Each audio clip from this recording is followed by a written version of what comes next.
Right today, at my direction, the era of unprofessional appearance is over. By the way, the beardos thing is a direct shot against black people.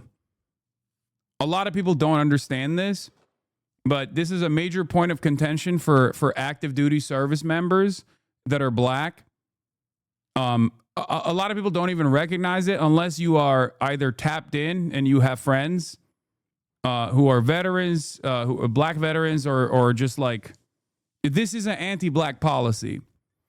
The reason why the military in the past has allowed some members to not shave and have like hair standards that are a little bit looser is because a lot of black people, when they shave, get like significant, not like razor bumps. I forget what it's called. I think it's called like folliculitis or something. I don't know what it's called, but like they get shaving waivers. Okay? Because black hair is different. And for that reason, in order to boost the numbers, pseudofolliculitis barbae, doc here, pseudofolliculitis barbae. Yeah. It's like not regular razor burn, though. It's like a serious fucking problem.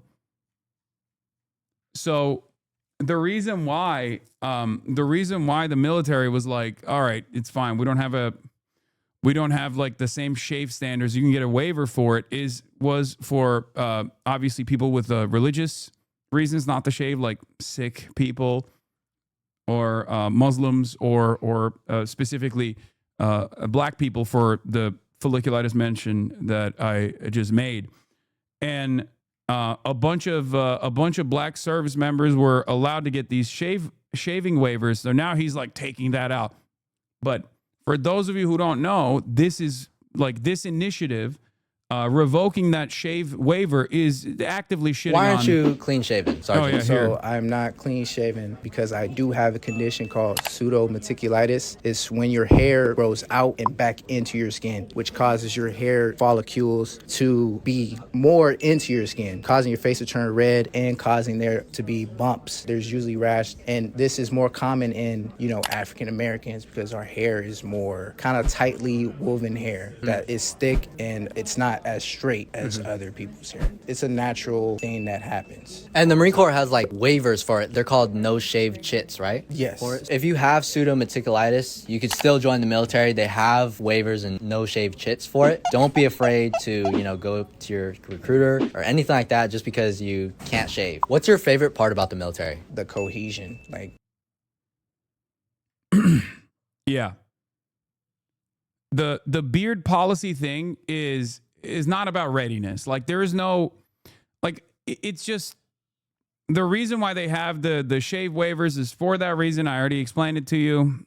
That dude explained it as well. But the reason why you would revoke that, the reason why this is cap, by the way, no, the fuck is not. What do you mean this is cap? As an active duty service member who is black, there is no convincing other members that this administration is racist. I have a beard, and the amount of people that say I just want to abuse the system and that a beard is unprofessional is a lot of people. No, I thought you were saying like that. Okay, no, that makes sense. All right. The cohesion part is cap. I get it. Okay. Anyway, yeah. Like there is no,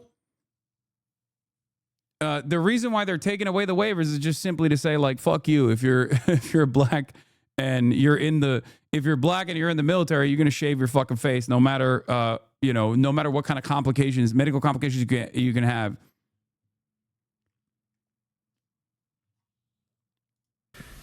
No more beardos.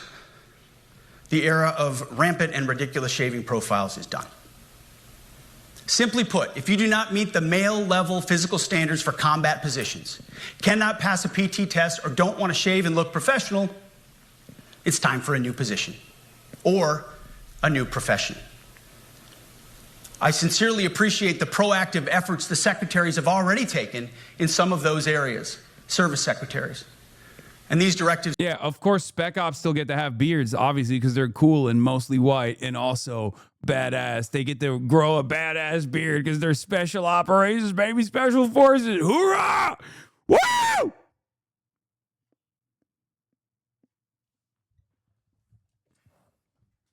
That's right. Delta Force. Sorry, I get excited when I think about muscly men doing targeted assassinations overseas. Hell yeah, it gets my dick hard. They grow their beards and they look so fucking hot. I want to make out with them. Oh yeah, baby. Are intended to simply accelerate those efforts. On the topic of standards, allow me a few words to talk about toxic leaders. Upholding and demanding high standards is not toxic. Can we acknowledge Pete never made it past platoon leader in the fucking National Guard, brother? This motherfucker was in the National Guard, bro. And now he's the commander of the military. Bro, I swear to God, I think this is the most dangerous thing that this administration has done so far. Okay? Fomenting discontent within the highest ranks of the military. As a dude who was in the fucking National Guard, yelling at a bunch of generals who spent their entire fucking lives in the military, who have so much respect for not only their own position, but so much reverence for the American military. Like, you know my take. I treat people as people. Some fucking vets are hogs. Some vets are great. Who cares, right? But like these guys, the dudes in that room, they spent their entire fucking lives and their livelihoods abiding by certain standards with a certain expectation of what the American military is supposed to represent. So when you get a fucking Fox News dipshit who was in the National Guard coming out demanding all the generals come back to Quantico and just talk about how no more beardos and all this other shit when they have no respect for you, I think it's probably one of the more dangerous things that this administration is doing.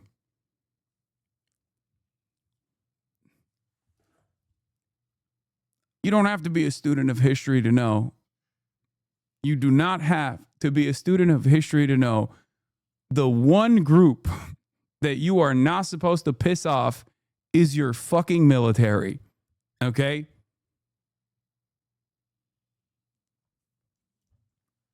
I'm just saying every day, we move closer and closer to Felix Biederman's idea of an officer's mutiny, a socialist junta.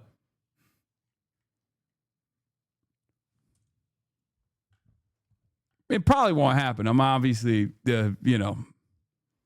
it's just not a smart thing for these guys to do that. Okay? Toxic.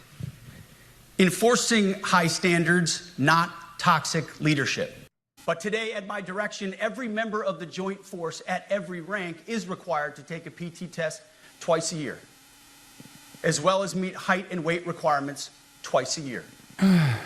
Every year of service. Also today, at my direction, every warrior across our Joint Force is required to do PT every duty day. Should be common sense. I mean, most units do that already. But we're codifying it. And we're not talking like hot yoga and stretching. Real hard PT, either as a unit or as an individual.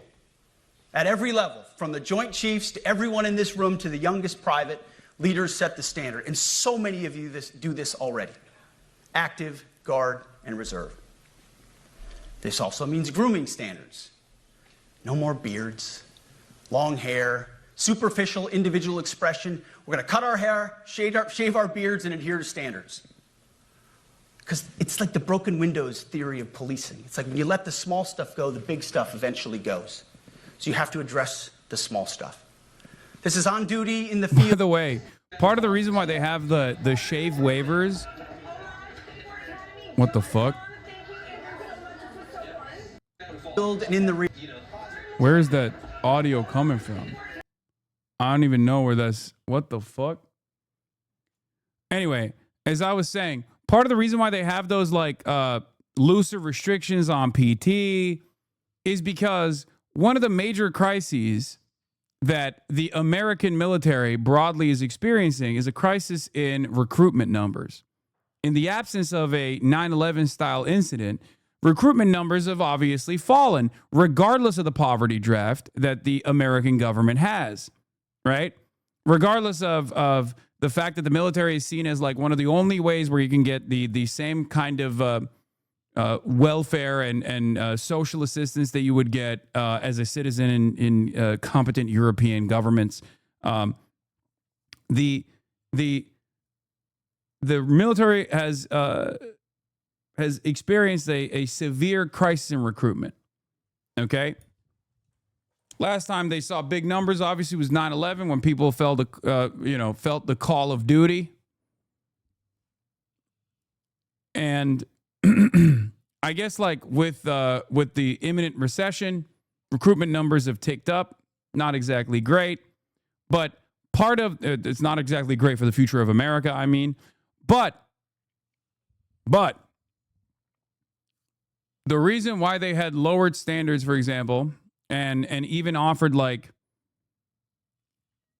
shave waivers and things like that, things that are irrelevant to standards and discipline, like letting black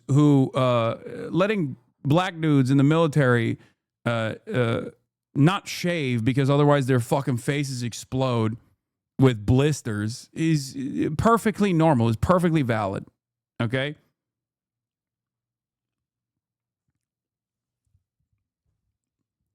All of this stuff is just aesthetics. It's just aesthetic posturing from a guy who doesn't even understand the issues that the military currently has. Army vet here. Anyone who's been in the military knows someone like Pete who thinks he knows how the military should be, what standards should be upheld, and how to make the military better, except back then they were never put in charge of any serious operation, maybe cleaning brass from a range. This is kind of scary. I just don't think that this is going to lead to the positive results they thought they were going to get out of this this experience. I just don't think that lifelong career generals, who many of them are fucking well-read too, are going to look at a DUI rapist shithead Fox News host and go, yeah, this is the guy who's commanding me. This is my Secretary of War. Fucking awesome. If you want a beard, you can join Special Forces. If not, then shave. We don't have a military full of Nordic pagans. But unfortunately, we have had leaders who either refuse to call BS and enforce standards, or leaders who felt like they were not allowed to enforce standards. Both are unacceptable. War does not care if you're a man or a woman. Neither does the enemy. Nor does the weight of your rucksack, the size of an artillery round, or the body weight of a casualty on the battlefield who must be carried. This, and I want to be very clear about this, this is not about preventing women from serving. We very much value the impact of female troops. Our female officers and NCOs are the absolute best in the world. But when it comes to any job that requires physical power to perform in combat, those physical standards must be high and gender neutral. If women can make it, excellent. If not, it is what it is. If that means no women qualify for some combat jobs, so be it. That is not the intent, but it could be the result, so be it. It will also mean that weak men won't qualify because we're not playing games. This is combat. This is life or death. As we all know, this is you versus... Dude, this is literally the fantasy of, like, this is like having a couch guy run the military. Okay, this is the opinion of a guy who never served from the outside. Like, not saying that he hasn't, he was in the National Guard, but like, this is literally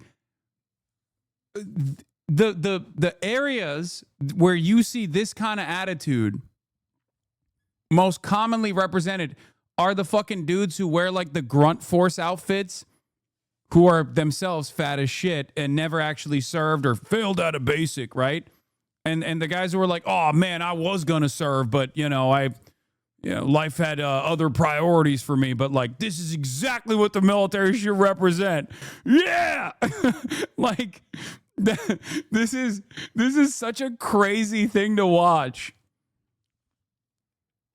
It's such a fucking crazy thing to watch unfold. Yeah, baby, let's go. The military, we're bringing we're bringing strength back to our soldiers, to our brave warriors, man. There's an enemy hell-bent on killing you. To be an effective, lethal fighting force, you must trust that the warrior alongside you in battle is capable. Truly. What is this? And not a moment too soon. Women should not have ever been in combat roles if they can't meet the standards that men need to meet. Equality is downstream from life and death. This policy should be applied to police and firefighters as well. Bro, this is it. This is what I mean. It's like, this is for Asmongold and people exactly like Asmongold.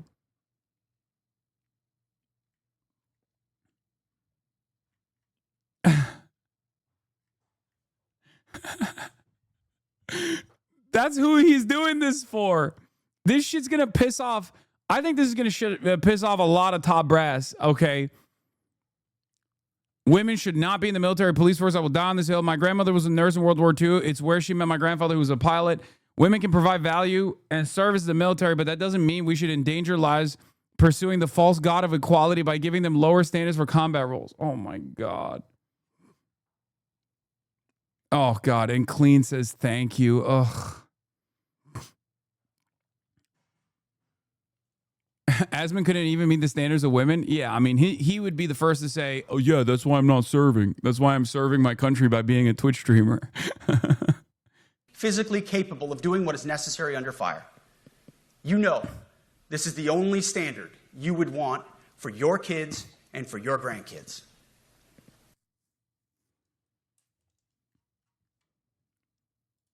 So for the past 8 months, we've gotten a good look under the hood of our officer corps. We've done our best to thoroughly assess the human terrain. Ooh. We've had to make trade-offs and some difficult decisions. It's more of an art than a science. We have been and will continue to be judicious, but also expeditious. The new compass heading is clear.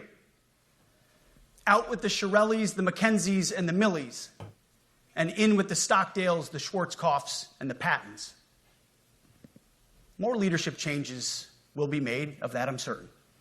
Not because we want to, but because we must. Once again, this is life and death. The sooner we have the right people, the sooner we can advance the right policies. Personnel is policy. But I look out at this group. Why did they film this? Why do you think? Because this is not for the generals. This is for the general public. This is for the Asmongolds. This is for the couch potatoes who will never serve, but have developed this like false notion in their minds that the motherfucking US military has been brain broken by woke. These are the people who looked at Mark Milley, okay, saying, of course he's Red Mao. He must understand the enemy, and went, oh my God, he's a woke transgender Marks Milley. We have to fire him. That's who this is for. These guys are so fucking stupid. They literally think that the American military was like running around being like, yeah, we just got to be woke now. We have to be woke. It's so fucking stupid. This one general is all of us during that rambling Trump speech. No, because he's a woke general. That's why he's like, no. Logs, I have a question. I literally disagree with everything this man has ever said, him and Trump, and I am with you on so many things, but what's the problem with having gender neutral physical tests? Genuine question. I don't even have an issue with the gender neutral tests or whatever. Ironically enough, I think the reason why they've lowered the standards for testing is literally because for certain positions you have gender neutral tests, for the record, number one. Number two, the reason why they've even lowered restrictions or lower standards is because they were facing a fucking recruitment crisis. Okay? That was it. That was the reason why they were lowering standards.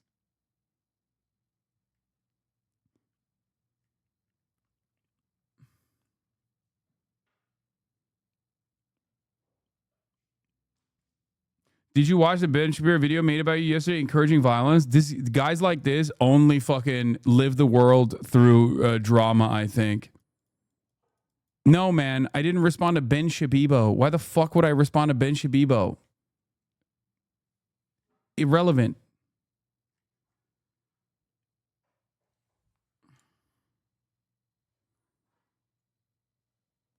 Who gives a shit about Ben Shabibo in the big 2025?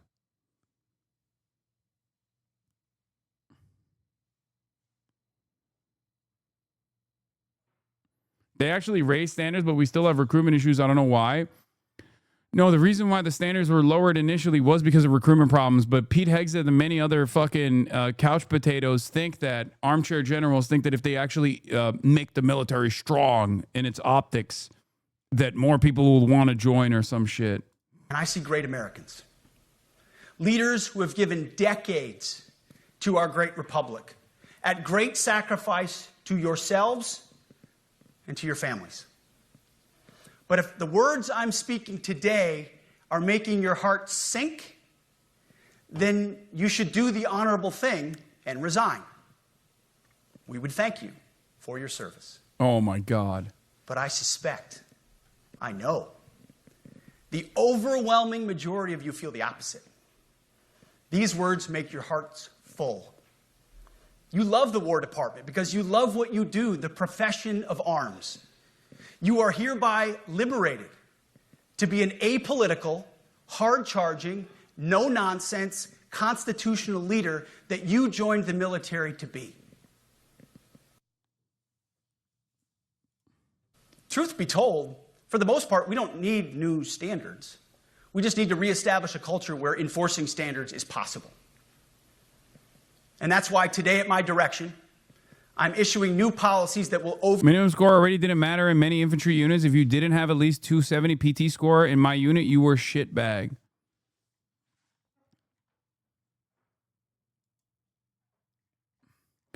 I think the reason why these guys are doing this is twofold. Number one, it's to say, my way or the highway. You need to be loyal to the administration first and foremost, right? And the other reason is because they want to communicate to the rest of the country, like the military is hard-dicked again, you know, like it used to be or whatever.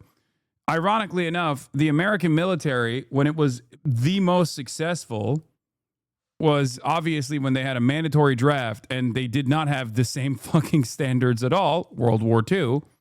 And ever since then, regardless of whether standards have increased or decreased, the American military has not really fought a war to win a war. They've fought a war to continue it so that the military-industrial complex makes more money. So do with that information what you will. But like I said, a lot of the back and forth here is purely for the optics, for the aesthetics, to make it seem as though these guys are, you know, working at the behest of a important cause to make the military strong again, that sort of thing. But I think it's a failure on both fronts because this kind of discontent will piss off some of the lifelong career generals. A lot of them, as a matter of fact, getting talked down by like a National Guard dipshit, a drunk rapist himself. And then the other ones, there will be rats who are loyal to the admin, who recognize that this is an opportunity for career advancement, and they'll start shanking one another. Okay? This will, ironically, I think, lower military readiness. But what do I know? overhaul the IG, EO, and MEO processes. I call it the no more walking on eggshells policy. We are liberating commanders and NCOs. We are liberating you. We are overhauling an inspector general process, the IG, that has been weaponized, putting complainers, ideologues, and poor performers in the driver's seat. We're doing the same with the equal opportunity and military equal opportunity policies, the EO and MEO at our department. No more frivolous complaints, no more anonymous complaints, no more repeat complainants, No more smearing reputations, no more endless waiting, no more legal limbo, no more sidetracking careers, no more walking on eggshells. Of course, being a racist has been illegal in our formations since 1948. The same goes for sexual harassment.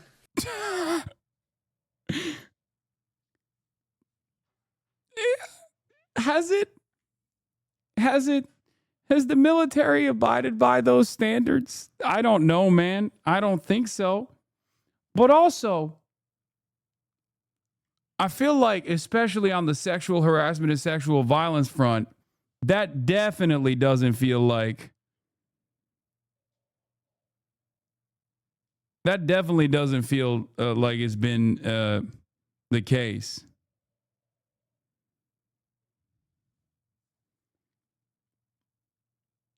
Rape stocks in the military skyrocketing. Also, where is he going to go from here? Let's see. Both are wrong and illegal. Those kinds of infractions will be ruthlessly enforced.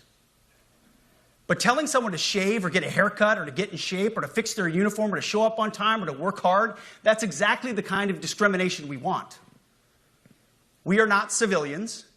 You are not civilians. You are set apart for a distinct purpose. So we, as a department, need to stop acting and thinking like civilians and get back to basics and put the power back in the hands of commanders and NCOs.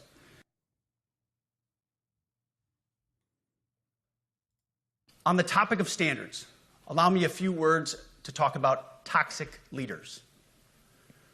Upholding and demanding high standards is not toxic. Enforcing high standards, not toxic leadership.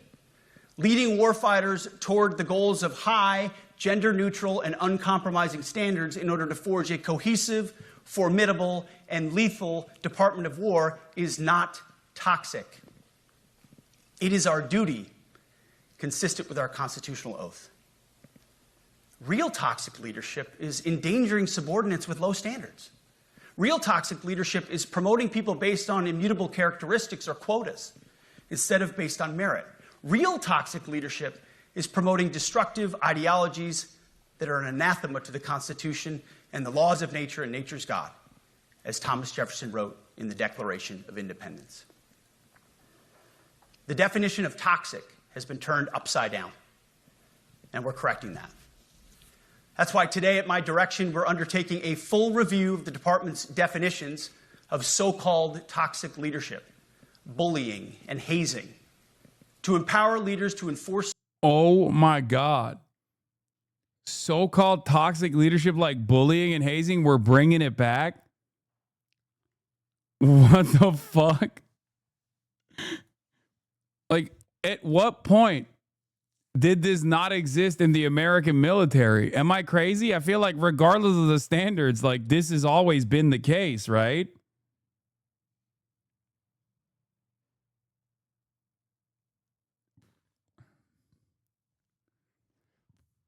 Very strange.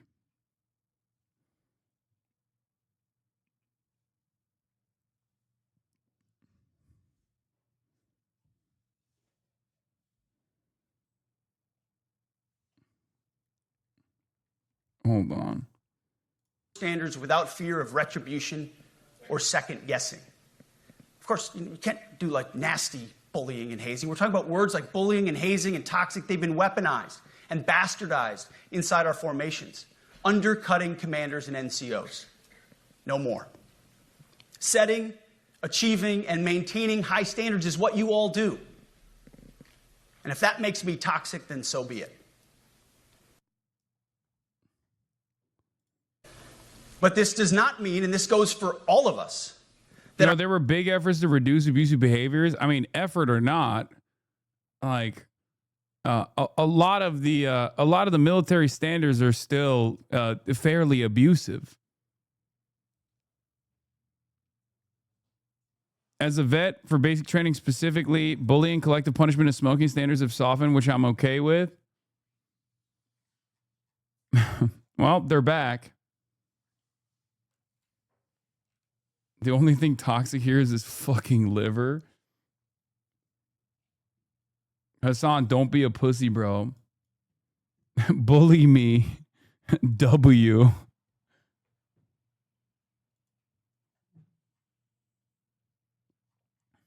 Our path to this auditorium on this day was a straight line, or that the conditions of the formations we lead are where we want them to be.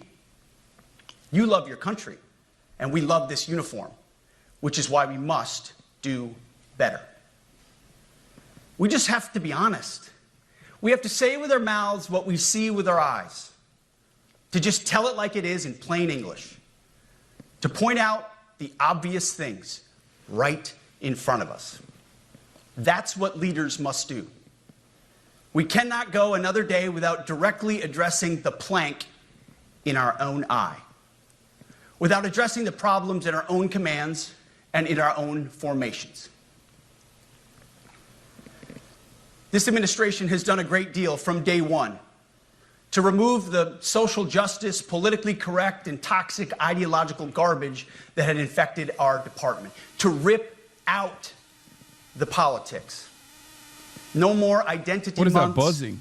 DEI offices, dudes in dresses. No more climate change worship. The fuck? No more division, distraction, or gender delusions. No more debris. As I've said before, and will say again, we are done with that shit. I've made it my mission to uproot the obvious distractions that made us less capable and less lethal. That said, the War Department requires the next step. Underneath the woke garbage is a deeper problem, and a more important problem that we are fixing and fixing fast. Common sense is back at the White House, so making the necessary changes is actually pretty straightforward. President Trump expects it. And the litmus test for these changes is pretty simple. Would I want my eldest son, who is 15 years old, eventually joining the types of formations that we are currently wielding? If in any way the answer to that is no, or even yes, but, then we're doing something wrong. Because my son is no more important than any other American citizen who dons the cloth of our nation. He is no more important than your son. All precious souls made in the image and likeness of God.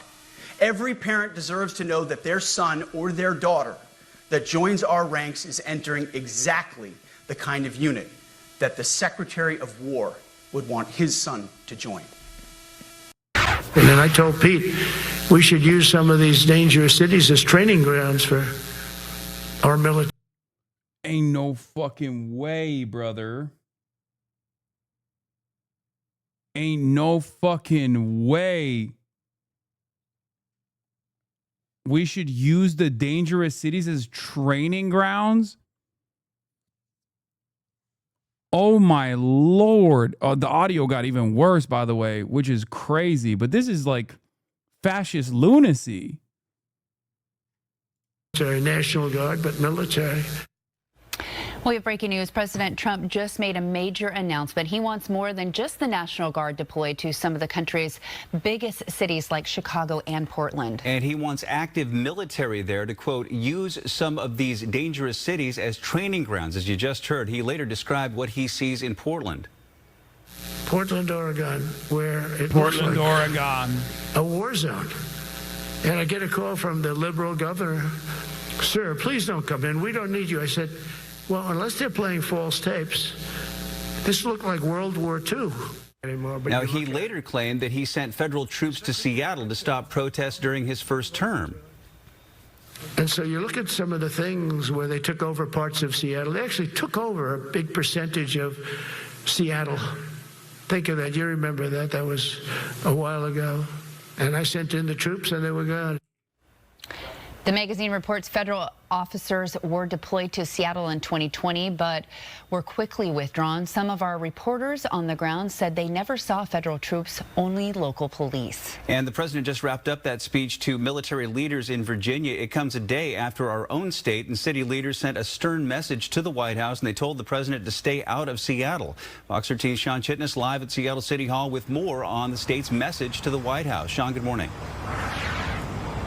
Bill, good morning. And both the mayor of Seattle as well as Washington's attorney general making those comments together before what we just heard from the president and any clear sign that troops are actually coming to Seattle. But even with those most recent comments the president made, both of these leaders saying that they want to be prepared and sharing what they might be able to do to try and stop troops from arriving here, or at least fight that decision.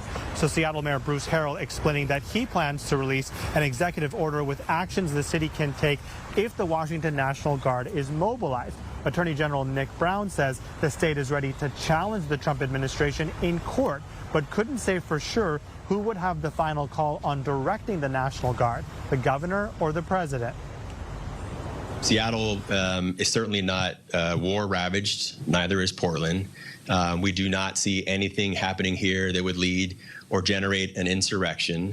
We do not need the federal government bringing in armored vehicles, semi-automatic weapons, military personnel to make, quote unquote, us safer. So hundreds of people protested the decision to send troops to Portland outside an ICE facility there.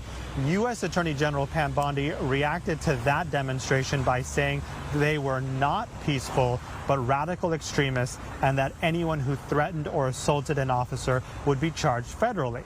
But Portland police said that the protest was peaceful and that they only made 2 arrests. President Trump announced over the weekend he was sending troops to Portland, which he called a war-ravaged city. He said they could use full force because ICE facilities are under siege by Antifa and domestic terrorists. So we have reached out to the Washington State Republican Party to see if they have any reaction to what the mayor and the attorney general said here. We're waiting to hear back from them. Live in Seattle, Sean Chitness, Fox 13 News.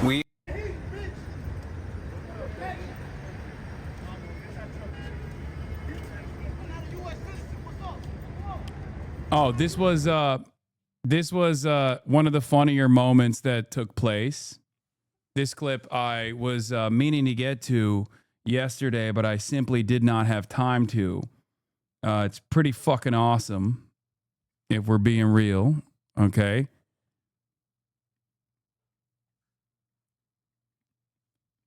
Hold on. This is why you should love her bikers. I do love bikers. I do.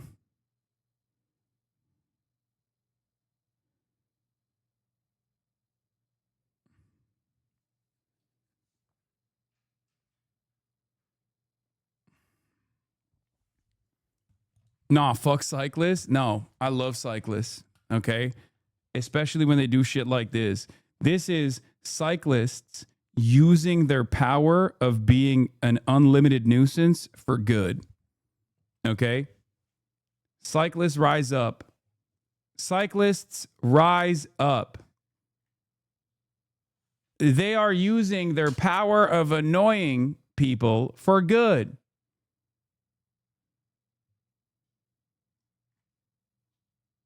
W rage bait. W cyclists. Everyone else is a fucking hater. Anyway, wait, there's a suspicious package at the TPUSA event in Utah. Jesus Christ. Okay. As a cyclist, we are only good to society and protest blocking traffic and being annoying to cops. Cars are way more annoying, Hasan. I mean, obviously, I'm Mr. Fuck Cars. Okay. Champagne Cyclist says, let's go. This is your opportunity to shine.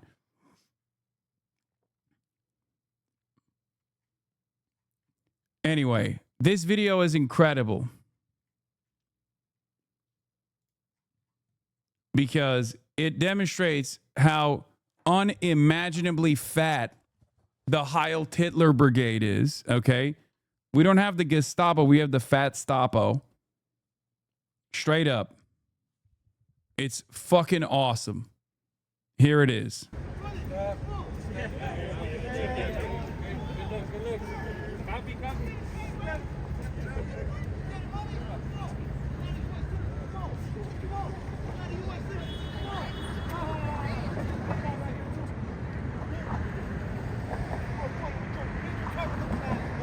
So he walks up to him and he says, I'm elite. He says something along the lines of like, I'm not a U.S. citizen, really. just agitating them. Okay. The Waffle SS. Yeah. Meal Team 6, baby.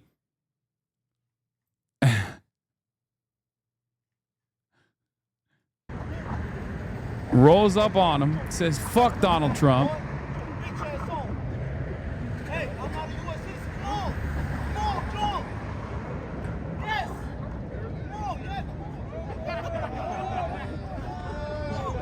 He drops his iPhone. And then they start running in his direction.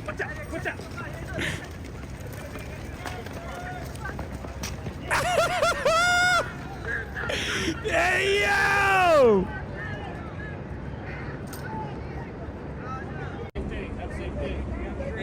I fucking love that, dude. That is awesome. Straight up. I mean, that could have been devastating. That could have been devastating for his aura. That would have been generational aura loss, okay? That is, let's be real. That is a risky predicament, okay? You are potentially experiencing generational aura loss if you fuck that up. If you fuck that up, you're absolutely cooked. And yet, he took the risk. He took the risk and he got a generational aura reward. Okay? Let's run that shit back. Respect gained.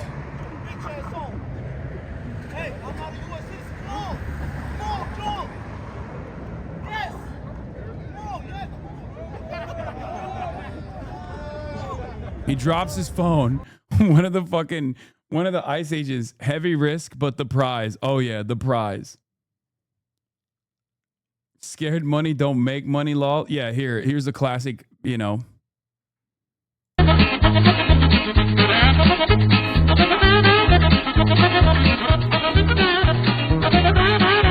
This one's so awesome.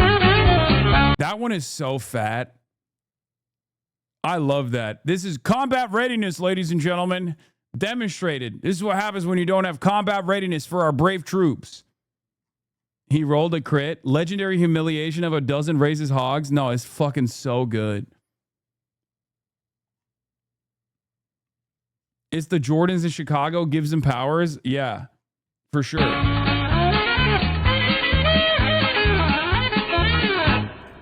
Bro dropped the phone like a fucking luchador and dropping the red flag in front of the bull. You mean matador, right? Is that a luchador? I thought it was a matador.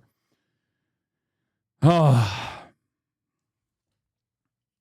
Just so fucking fat, so out of shape, and so angry, dude.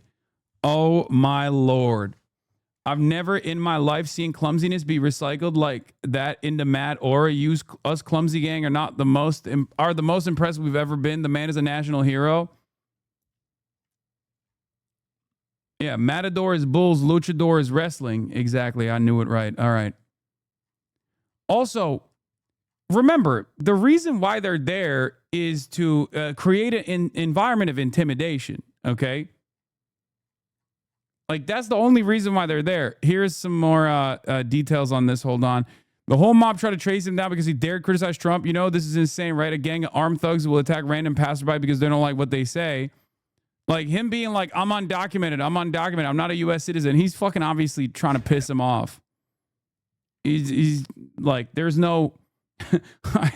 I suspect that he is not actually undocumented. But once again, okay? I mean, look at this. Look at this fucking freeze frame, dude. He's just poking the hogs, you know? He's just prodding them a little bit, saying, hey, what are you going to fucking do about it? What are you going to do about it? Tough titties, bitch.